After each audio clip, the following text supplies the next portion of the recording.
దసరా బస్సుల్లో 50% అదనపు ఛార్జీలు. Very good, super, congratulations. ఓ చేత్తో ఫ్రీ బస్ ఇవ్వాలి, ఇంకో చేత్తో దానికి డబుల్ తీసుకోవాలి. ఇది కూడా ఎంత పెద్ద దారుణం ఉంటుందంటే, ఉదాహరణకి చెప్తున్నా మీకు ఎగ్జాంపుల్గా. కరీంనగర్ బయలుదేరాడండి పొద్దున్న. నేను కాదు, ఎవరో ఒకళ్ళు వాళ్ళ భార్యను దింపుదామని బయలుదేరారు కరీంనగర్. ఓకే, ఇక్కడి నుంచి బస్సు ఎక్కారు, జేబీఎస్ నుంచి బస్సు ఎక్కారు, కరీంనగర్ దింపారనుకోండి. ఇక్కడ నుంచి వెళ్ళేప్పుడు మన బస్ టికెట్ 250, 300, వచ్చేప్పుడు అది 400 ఉంటుంది. ఇదేం సార్, వెళ్ళేప్పుడు రేటు వచ్చేప్పుడు రేట్లు పెంచాం ఇప్పుడే. గంటకి రేట్లు పెరుగుతాయి తెలుసా? ఈ దసరా సీజన్ రేపు శనివారం నుంచి స్టార్ట్ అవుతుంది అనుకుంటా కదా ఈ సీజన్ మొత్తం. దసరా సీజన్ గంటకి రేట్లు పెరుగుతాయి, 50% రేట్లు అంట. మరి ఇంకేం ఉపయోగం ఫ్రీ బస్సులు ఇచ్చి? మీరు మహిళలకి ఒక చేత్తో ఫ్రీ బస్ ఇస్తున్నారు, మిగతా వాళ్ళకి అదే చేత్తో మీరు దానికి డబల్ వసూలు చేస్తున్నారు. ఇది మీ ఫ్రీ బస్ పథకం. పల్లె వెలుగుల్లో కూడా అమలు అంటండి. 7,754 ప్రత్యేక సర్వీసులు నడిపేందుకు ఆర్టీసీ ప్రణాళిక.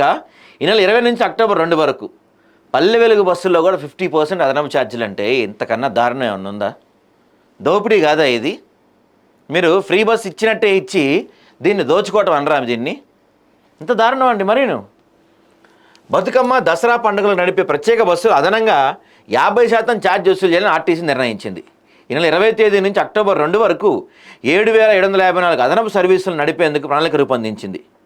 హైదరాబాద్ నుంచి రాష్ట్రం నలుమూలలతో పాటు ఆంధ్రప్రదేశ్, కర్ణాటక, మహారాష్ట్రాలకి ఈ ప్రత్యేక బస్సులు నడపనున్నారు.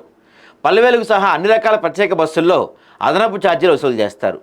పండగ ముగిశాక తిరుగు ప్రయాణం కోసం అక్టోబర్ 5, 6 తేదీల్లో ఆర్టీసీ ఏర్పాట్లు చేస్తుందంట.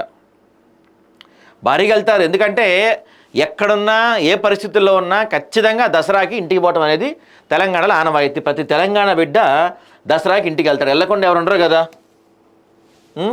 బస్సుల్ని పెంచుతారంట, కాదంటలేదు, కానీ దాని ద్వారా 50% రేట్లు పెంచుతారంట అండి.